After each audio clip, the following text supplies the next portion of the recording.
Wisdom is supreme. Therefore, get wisdom. Proverbs 4, verse 7. Most of us aspire to live wisely and well. In a world filled with how-to and self-help books, the Bible also has a book to teach and show us what makes for a full and productive life. The book of Proverbs is meant to impart wisdom so that we can live well. Hi, I'm Pastor Harry Zanting, one of the pastors at First Christian Reformed Church in Red Deer. In our church, we are about to endeavor on a series of messages for the summer months on the book of Proverbs.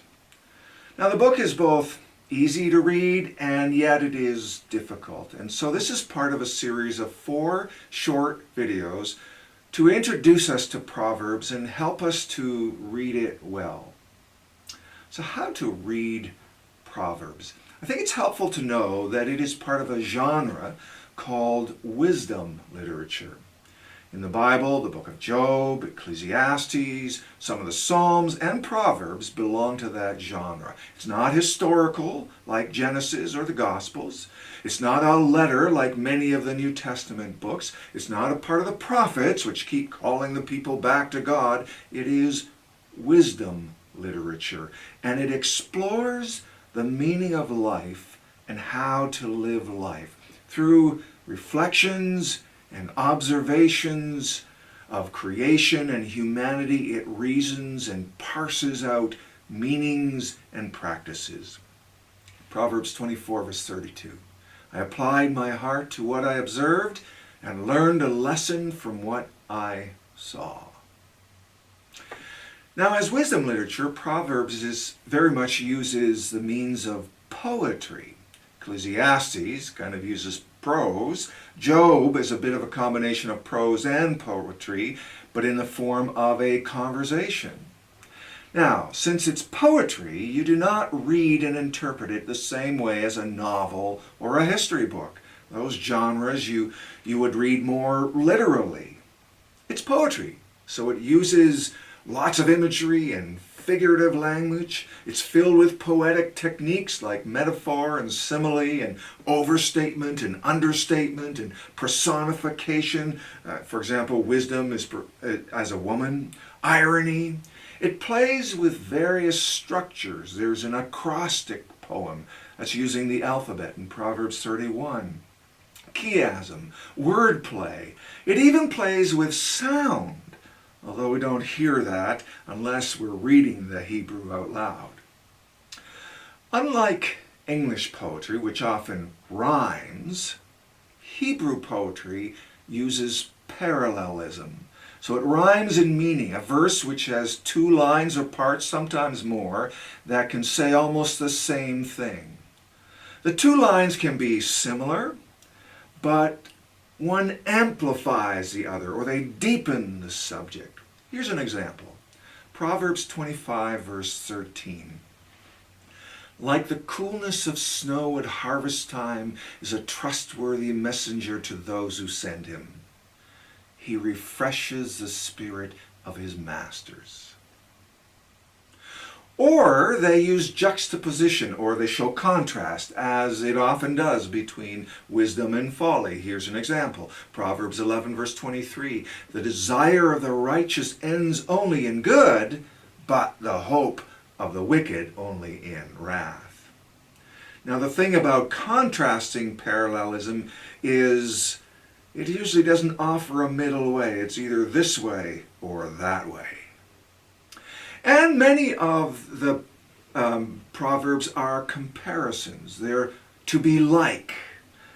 Proverbs 25:11. A word aptly spoken is like apples of gold in settings of silver. That happens to be one of my favorite ones.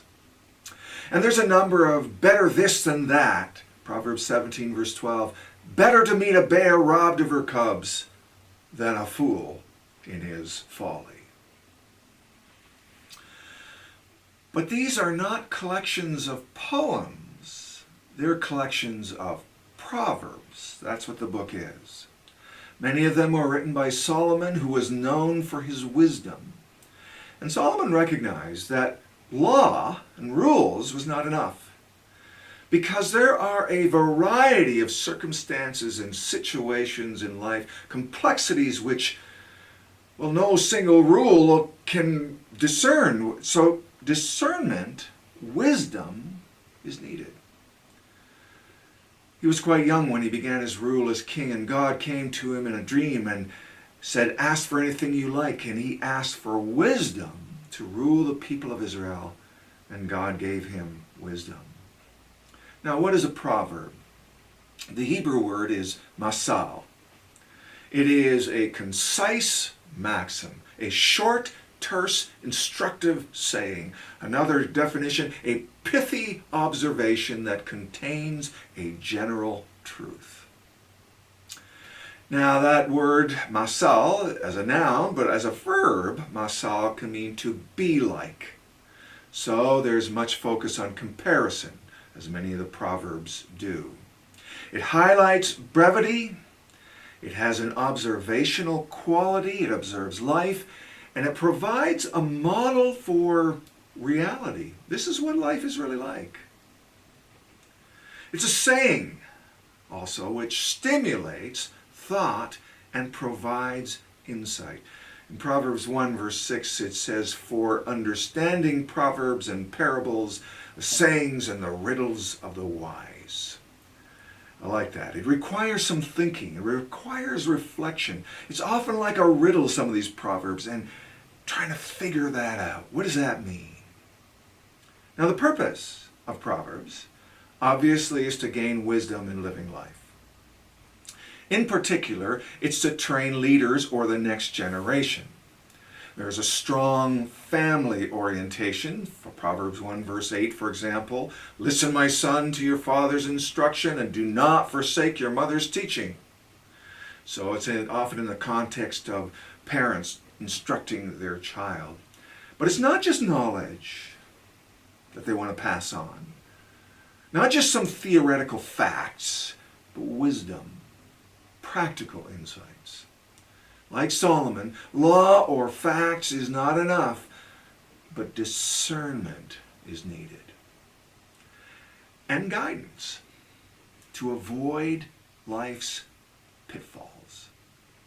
So it gives advice in areas such as finances and work, words, sex, family and friends, leadership and virtues. It covers a number of topics, although often in a random fashion, which is one of the things that makes it a bit difficult to read, because you've got so many different topics. Now, I want to issue this warning. Do not read them as blanket promises. They are generalizations, but not a guarantee. They're observations that often are true, but not always. Take, for example, this familiar one. Proverbs 22 verse 6. Train a child in the way he should go, and when he is old, he will not turn from it. Generally, that is true, but it's not always the case. I think of Samuel or David in the Bible, both strong, faithful men of God. Both of them had sons who did not go the right way. Nor is it good to isolate a proverb and take it only on its own. One of the things that you should do is consider the topic and find other proverbs that might be similar and on that topic, and you get a fuller picture. For example, Proverbs 15 verse 22 says, plans fail for lack of counsel, but with many advisors they succeed. All right, let's get some advisors and we'll succeed. But Proverbs 19 verse 21 says, many are the plans in a man's heart, but it is the Lord's purpose that prevails. So it adds something to that. Or here's another one. This one's a bit contradictory. Proverbs 26 verse 4 says, do not answer a fool according to his folly, or you will be like him yourself. And then immediately it says in verse 5, answer a fool according to his folly, or he will be wise in his own eyes. Well, which is it? Do we answer him or do we not answer him? Well, probably circumstances and wisdom will determine which applies. All right. That's it for now. I hope that's helpful as you begin your study of Proverbs. I want to encourage you to read the book, and we will have 3 more videos to prepare. Help us read the book of Proverbs.